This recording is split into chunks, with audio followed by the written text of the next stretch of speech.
एबीलियन groups जो होते हैं उसके अंदर ये होल्ड करती है। अच्छा, पहले तो ये है कि ये लिखा हुआ है कि नॉट ट्रू इन जनरल। इसका मतलब है कभी कभी ये ट्रू हो भी सकती है और नहीं भी हो सकती। जब ये ट्रू नहीं होती उसकी एक मैंने एग्जांपल दी हुई है। ये Gl2R ग्रुप क्या होता है ये हम आगे चलकर पढ़ेंगे, फिलहाल इसको देखें आप कि ये मैंने मैट्रिसेस लिए हुए हैं, इनको मैंने मल्टीप्लाई किया, फिर इसका स्क्वायर ओपन करके तो ये रिजल्ट निकला हुआ है। इसी तरह जब हम दोनों मैट्रिसेस के स्क्वायर लेकर उनको मल्टीप्लाई करते हैं तो उसका ये रिजल्ट निकलता है।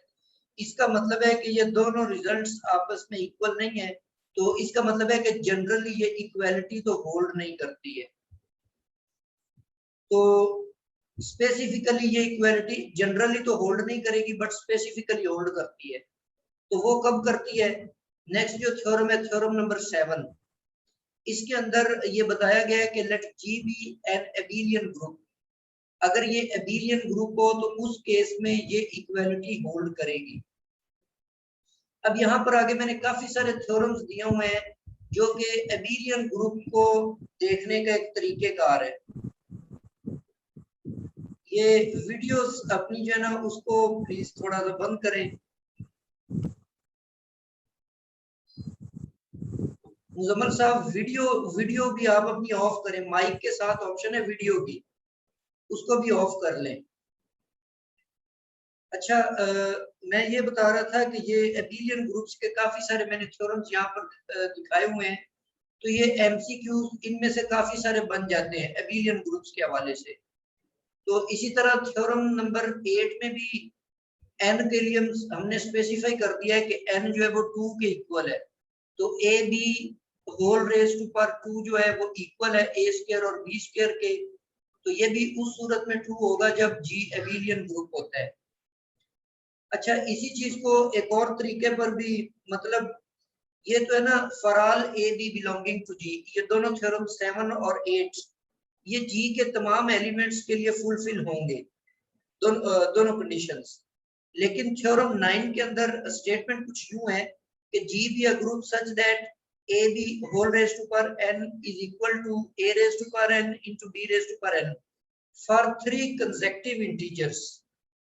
मतलब ऊपर जो 7th थ्योरम है उसमें कोई भी इंटीजर n है और 8 के अंदर हमने इंटीजर जो है वो 2 ले लिया, और थ्योरम 9 में हम कह रहे हैं कि ये कंडीशन जो है ये 3 कंसेक्यूटिव इंटीजर के लिए अगर होल्ड करे उस सूरत में भी जी एबीलियन ग्रुप होगा।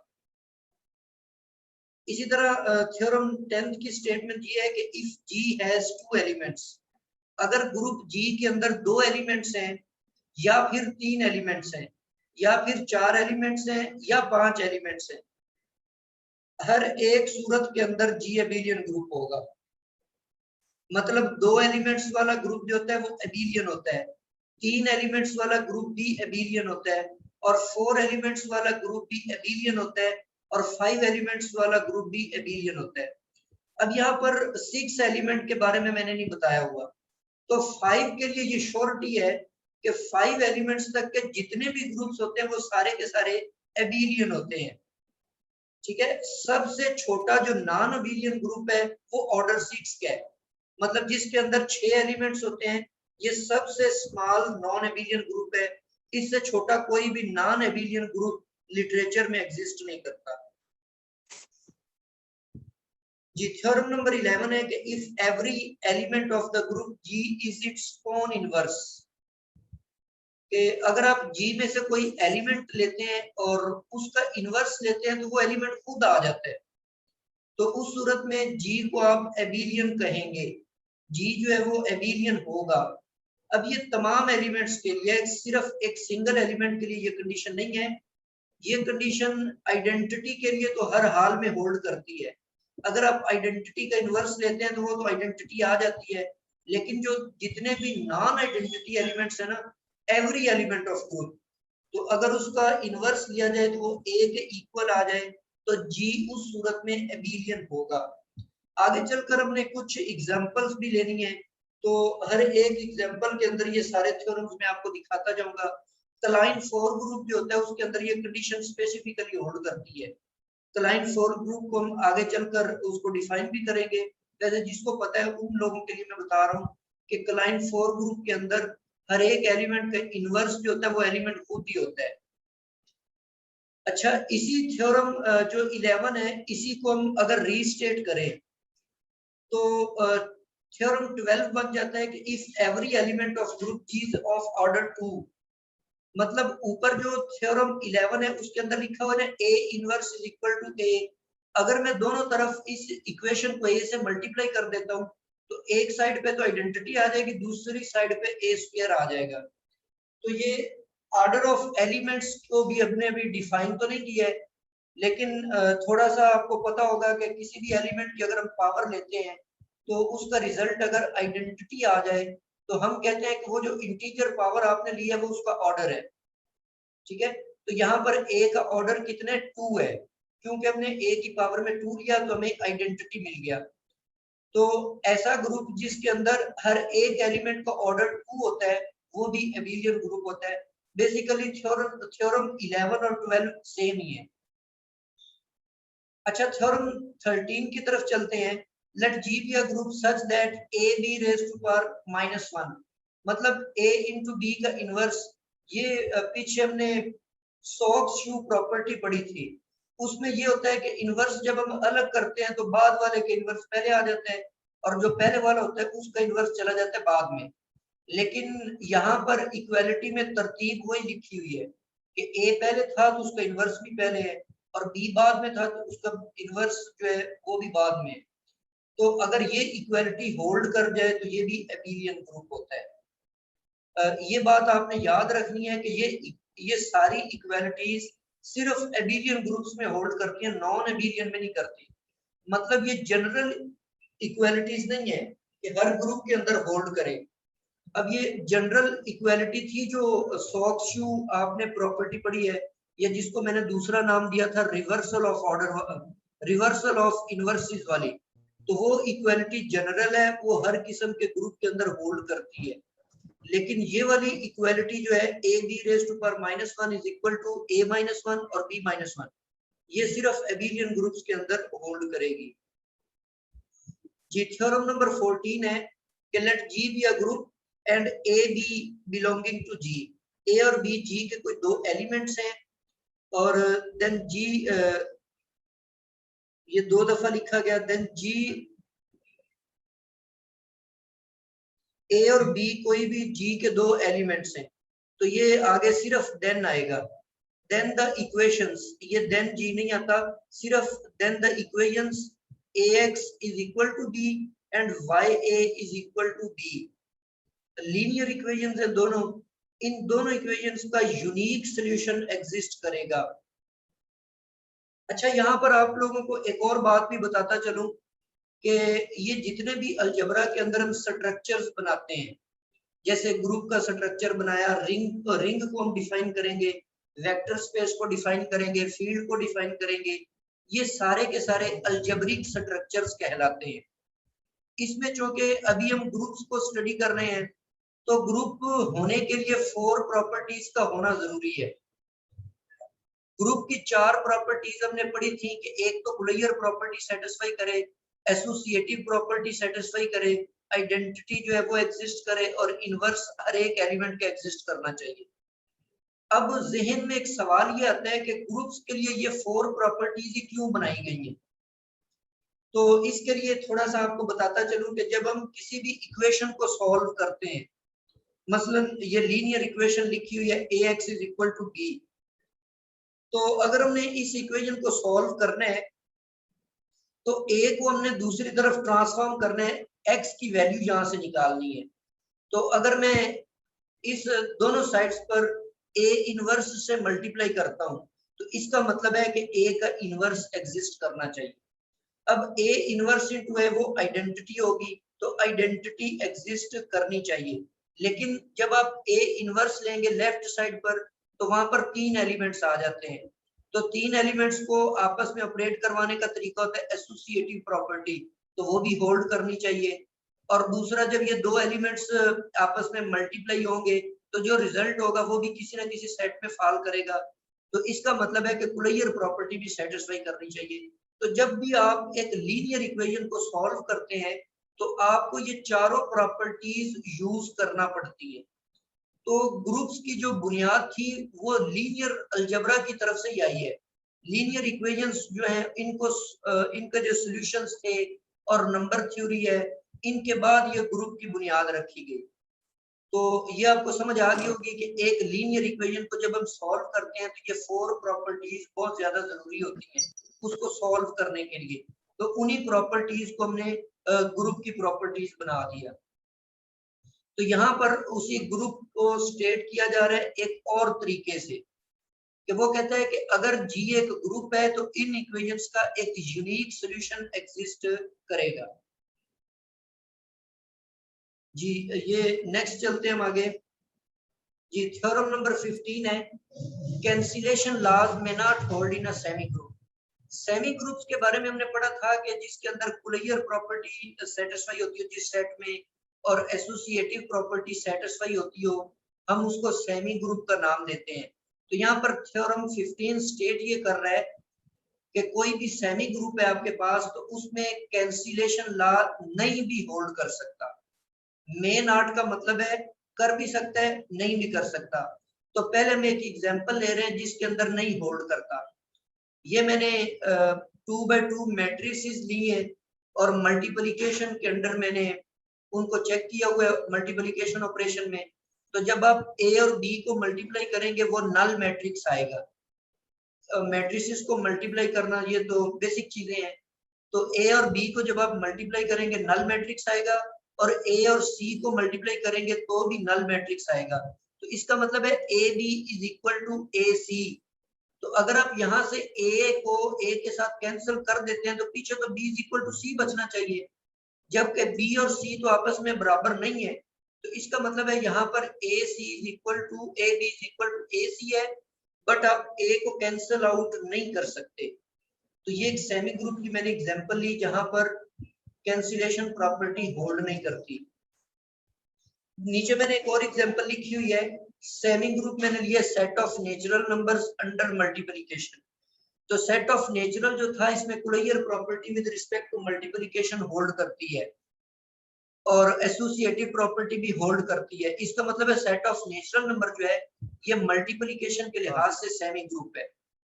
तो इसमें भी कैंसिलेशन लॉ होल्ड करता है। मतलब आप दो नेचुरल नंबर्स उनको मल्टीप्लाई कर दें तो ये इक्वालिटी जो ऊपर दी हुई है इसमें होल्ड करेगी। तो ये एक सेमी ग्रुप है जिसमें कैंसिलेशन प्रॉपर्टी होल्ड करती है। ऊपर मैंने एक एग्जांपल जो दी थी वो उसमें सेमी ग्रुप था लेकिन कैंसिलेशन प्रॉपर्टी होल्ड नहीं करती। तो इसका मतलब है कि सेमी ग्रुप्स के अंदर कैंसिलेशन लॉ होल्ड कर भी सकता है और नहीं भी कर सकता। अब ये थ्योरम नंबर 16 में है कि अगर एक सेमी ग्रुप है फाइनाइट है तो उसमें, और एक तो वो सेमी ग्रुप है दूसरा फाइनाइट है, दो कंडीशंस हो गई। तीसरी बात ये है कि दोनों कैंसिलेशन लॉज उसमें होल्ड करें, लेफ्ट कैंसिलेशन भी और राइट कैंसिलेशन भी। तो अगर ये दोनों लॉज उसमें होल्ड करते हैं तो फिर वो ग्रुप ही होगा, वो सेमी ग्रुप है वो ग्रुप ही होगा। अब देखो सेमी ग्रुप तक के लिए एसोसिएटिव प्रॉपर्टीज है, उससे आगे आइडेंटिटी और इनवर्स है। जाहिर बात है जब कैंसिलेशन लॉ में आप उसको कैंसिल आउट करना चाहते हैं तो आपको इनवर्स अप्लाई करना पड़ेगा, तो इनवर्स होल्ड कर जाएगा। और दूसरा जब वो इनवर्स ए के साथ कैंसिल हो जाएगा तो पीछे आइडेंटिटी बच जाएगी। तो कैंसिलेशन लॉज के होल्ड करने का मतलब ये है कि आइडेंटिटी भी एग्जिस्ट करे और साथ साथ में जो इनवर्स है वो भी एग्जिस्ट करता हो। अच्छा इस थ्योरम के अंदर फाइनाइटनेस जो है ना ये बहुत ज्यादा जरूरी है। नीचे मैंने एक नोट दिया हुआ है कि finiteness is necessary condition because in semi group आप ले लेते हैं set of natural number under addition. तो इसमें तो कैंसिलेशन लॉ होल्ड करता है लेकिन ये फिर भी ग्रुप नहीं है। इसकी वजह ये है कि ये दोनों कैंसिलेशन लॉ इसमें होल्ड करते हैं। उसकी वजह ये है कि ये सेट जो है ये फाइनाइट नहीं था, ये इनफाइनाइट सेट है। तो ये सेमी ग्रुप जिसके अंदर दोनों कैंसिलेशन लॉ होल्ड करें वो ग्रुप उस सूरत में बनेगा जब वो फाइनाइट होगा। इनफाइनाइट के लिए ये बात जरूरी नहीं है। जी नेक्स्ट स्लाइड पे मैंने कुछ एक्सरसाइजेस चूज की हुई हैं। जैसे फर्स्ट क्वेश्चन ये है, ये 2011 का जो पीपीएससी का लेक्चरर का पेपर था, ये क्वेश्चन वहां पर पूछा गया। तो मैंने सेट ऑफ इंटीजर्स लिया हुआ है जी, और उसमें एक नॉट ऑपरेशन मैंने इस तरह से डिफाइन किया हुआ है कि ए नॉट बी का मतलब है कि ए और बी का सम ले लें और उसमें 1 को ऐड भी कर दें। मतलब a nought b is equal to a plus b plus 1। मतलब जब भी आप दो एलिमेंट लेंगे, उन पर ये नॉट ऑपरेशन अप्लाई करेंगे, उसका मतलब है दोनों एलिमेंट्स को आपने जमा भी करना है और साथ में एक जमा भी कर देना है। तो ये ऑपरेशन उसने खुद से डिफाइन करके दिया हुआ है। तो सवाल ये पूछता है कि द इनवर्स ऑफ -3 इज, -3 का इनवर्स कितना है, तो ये हमने मालूम करना है। अच्छा, इस तरह के सवालों का तरीकाकार ये होता है कि जब भी वो खुद से ऑपरेशन डिफाइन करके दे और आपको कहे कि आप कोई इनवर्स फाइंड करो या उस ऑपरेशन के लिहाज से आइडेंटिटी मालूम करो, उसका तरीकेकार ये होता है कि सबसे इनवर्स मालूम करने के लिए पहले हमें आइडेंटिटी निकालनी पड़ेगी। और अगर आइडेंटिटी पूछ लेता है तो फिर तो जाहिर आपको आइडेंटिटी ही मालूम करनी है। उसका तरीकेकार ये होगा कि आप फर्ज कर लें कि कोई भी आइडेंटिटी ई है आपके पास, जैसे मैंने नीचे सॉल्व किया हुआ है कि let e is the identity element, then for a belonging to G. अब मैं जी में से कोई भी एलिमेंट ए पिक कर लेता हूँ और अगर उसको आइडेंटिटी के साथ ऑपरेट करवाता हूँ तो फिर आप ए पर कोई इफेक्ट नहीं पड़ेगा, आपको ए ही मिलेगा, क्योंकि आइडेंटिटी के साथ जो भी मल्टीप्लाई होता है या ऑपरेट होता है तो उस पर कोई इफेक्ट नहीं पड़ता। तो a nought e is equal to a आएगा। अब ए नॉट ई को उसने डिफाइन करके दिया हुआ है, ऊपर जो डेफिनेशन उसने दी है ऑपरेशन की कि ए नॉट बी बराबर है ए जमा बी जमा ए के। तो इसका मतलब है ए नॉट ई को आप कैसे लिखेंगे, ए जमा ई जमा एक, और उसके बाद बराबर किसके होगा, ए के बराबर होगा। तो ए जमा ई जमा एक बराबर ए क्या आएगा, यहां से आप ए को ए से कैंसिल कर दें और ई की वैल्यू फाइंड आउट करें तो वो -1 निकलती है। सो यहाँ से हमें पता चला कि -1 इज द आइडेंटिटी। अच्छा, ग्रुप के अंदर जो आइडेंटिटी होती है ना, ये लेफ्ट आइडेंटिटी भी होती है, राइट आइडेंटिटी भी होती है। मतलब आप आइडेंटिटी को किसी भी एलिमेंट के लेफ्ट साइड से ऑपरेट करवाएं या उसको राइट साइड से ऑपरेट करवाएं तो उस एलिमेंट पर कोई फर्क नहीं पड़ना चाहिए। अब यहाँ पर मैंने सिर्फ उसको आइडेंटिटी को राइट साइड पर लेकर ये आइडेंटिटी मालूम की है। अगर आप लेफ्ट साइड से लेंगे तो भी आइडेंटिटी -1 ही निकलेगी। अच्छा, ये हमने आइडेंटिटी मालूम कर लिया कि -1 है। अब हम इनवर्स निकालना चाहते थे -3 का, तो हम जनरल इनवर्स ले लेते हैं ए का। कंसीडर कर लेते हैं कि a prime is the inverse of a. तो इसका मतलब है कि अगर ए को आप ऑपरेट करवाएंगे ए इनवर्स के साथ तो जवाब आना चाहिए आइडेंटिटी। अब ए नॉट ए प्राइम को ऊपर ये जो डेफिनेशन है फंक्शन की ऑपरेशन की उसके अकॉर्डिंग ओपन करें तो उसका मतलब है ए जमा ए प्राइम जमा एक आएगा और दूसरी तरफ आइडेंटिटी की जगह -1 आ जाता है। अब यहाँ से अगर आप ए प्राइम की वैल्यू निकालें तो ए 1 भी दूसरी तरफ चला जाता है और ए भी दूसरी तरफ जाएगा तो आपको मिलेगा -2 और -a। तो ऊपर जो डिफाइन ऑपरेशन है उसके अकॉर्डिंग अगर आप ए कोई भी एलिमेंट है उसका इनवर्स लेते हैं तो वो -a -2 के बराबर आता है। अब इसी जनरल फार्मूले को ज़हन में रखते हुए हम -3 का इनवर्स निकालना चाहते हैं। तो जहां पर a था वहां पर आप -3 लगा देते हैं तो ये जवाब आपके पास 1 आ जाता है। तो इसका मतलब है कि -3 का इनवर्स इस ऑपरेशन डिफाइन ऑपरेशन के अकॉर्डिंग इसका इनवर्स 1 निकलेगा। इस तरह से आपको कोई भी ऑपरेशन डिफाइन करके दिया जाता है तो ये जो तरीकाकार मैंने बताया है इसी के अकॉर्डिंग आप उसकी आइडेंटिटी भी मालूम करेंगे और उसका इनवर्स भी फाइंड आउट करेंगे। कुछ और भी इस तरह की एग्जांपल मैंने आगे दी हुई है, उनको भी देखेंगे तो ये बात क्लियर हो जाएगी। अच्छा, नेक्स्ट एग्जांपल है कि let G be a group in which G square is equal to 1 for all G belonging to G, then G is abelian है, साइक्लिक है, नॉन abelian है या abelian है लेकिन साइक्लिक नहीं है ये भी 2011 के पेपर में पूछा गया क्वेश्चन था। अब यहाँ पर आप देखें, ये g square is equal to 1 दिया है, इसका मतलब है कि g जो है उसका ऑर्डर है 2। तो अभी हम पीछे एक थ्योरम की स्टेटमेंट पढ़ के आए हैं कि जब भी तमाम एलिमेंट्स का ऑर्डर 2 होगा, क्योंकि आगे उसने क्या लिखा हुआ है, for all g belonging to g square is equal to 1 है और for all g belonging to g है। g के तमाम एलिमेंट्स के लिए जब आप किसी भी एलिमेंट की पावर 2 लेते हैं तो वो आइडेंटिटी आ जाता है। तो इसका मतलब है कि ये स्टेटमेंट इंश्योर करती थी कि ये ग्रुप जो है वो एबिलियन ग्रुप है। तो इसकी जो फर्स्ट ऑप्शन है, ए ऑप्शन, वो करेक्ट ऑप्शन होगी। नीचे मैंने रेफरेंस के तौर पे वही थ्योरम स्टेट किया हुआ है जो हमने पीछे पढ़ा। इसी तरह नेक्स्ट क्वेश्चन है जो 2015 के पेपर में पूछा गया। अब यहाँ पर R3 दिया हुआ है। R3 आपको पता है स्पेस को कहते हैं और इसके अंदर जो इसके एलिमेंट्स होते हैं वो ऑर्डर ट्रिपल होते हैं, मतलब एक पॉइंट में 3 कोऑर्डिनेट्स होते हैं। तो ये उसने स्पेस हमें दे दी है, या R3 कह ले इसको, अंडर वेक्टर प्रोडक्ट। इसमें वेक्टर प्रोडक्ट जो हमने वेक्टर एनालिसिस के अंदर भी पढ़ा हुआ है, दो प्रोडक्ट, एक आपने क्रॉस प्रोडक्ट पढ़ा था उसी को वेक्टर प्रोडक्ट कहते हैं, और एक डॉट प्रोडक्ट पढ़ा तो उसको स्केलर प्रोडक्ट का नाम देते हैं। अब वो ये पूछता है कि R3 जो है ये under vector product forms a group wide, semi group, monoid या ग्रुप। अच्छा अब देखें, जब आप दो वेक्टर लेंगे उनका आपस में क्रॉस प्रोडक्ट लेंगे, एज ए रिजल्ट आपको एक वेक्टर ही मिलेगा। ठीक है, दो वेक्टर्स लिए, उनका क्रॉस प्रोडक्ट लिया, आपको रिजल्ट में एक वेक्टर मिला। इसका मतलब है कि ये सेट अंडर वेक्टर ऑपरेशन, ये क्रॉस प्रोडक्ट ये ग्रुप वाइड है, क्योंकि दो वेक्टर पिक करते हैं, उनका क्रॉस लेते हैं तो वो अगेन एक वेक्टर आ जाता है। तो इसका मतलब है कि ये कुलैयर प्रॉपर्टी को सेटिस्फाई करता है। अच्छा, ये सेमी ग्रुप नहीं है। सेमी ग्रुप इसलिए नहीं है कि ये क्रॉस प्रोडक्ट जो है, ये क्रॉस प्रोडक्ट एसोसिएटिव प्रॉपर्टी को होल्ड नहीं करता।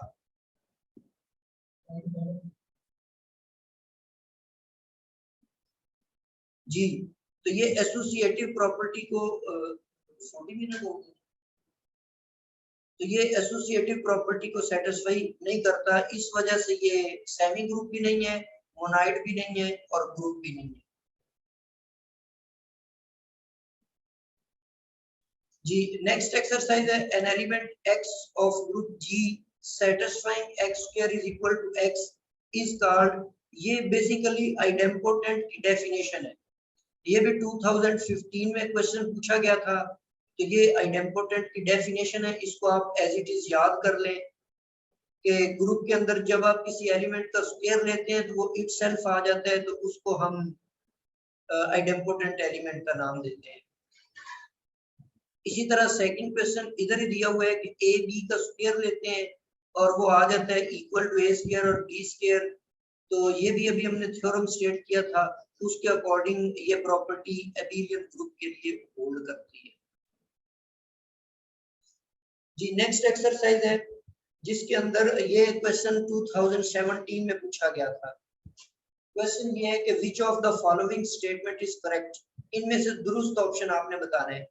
पहली ऑप्शन है कि a group can have more than one identity elements, कि एक ग्रुप में एक से ज्यादा आइडेंटिटी एलिमेंट्स होते हैं। तो ये फॉल्स है, क्योंकि ग्रुप की आइडेंटिटी जो होती है वो यूनिक होती है, एक ही होती है, एक से ज्यादा नहीं होती। इसी तरह सेकंड ऑप्शन है the null set can be considered to be a group. Null set कहते हैं एम्प्टी सेट को। तो एम्प्टी सेट तो ग्रुप हो ही नहीं सकता, क्योंकि जब भी हम ग्रुप को डिफाइन करते हैं तो स्टार्ट में हम ये कंसीडरेशन ले रहे होते हैं कि let G be a non empty group. तो इसका मतलब है ये भी फॉल्स है।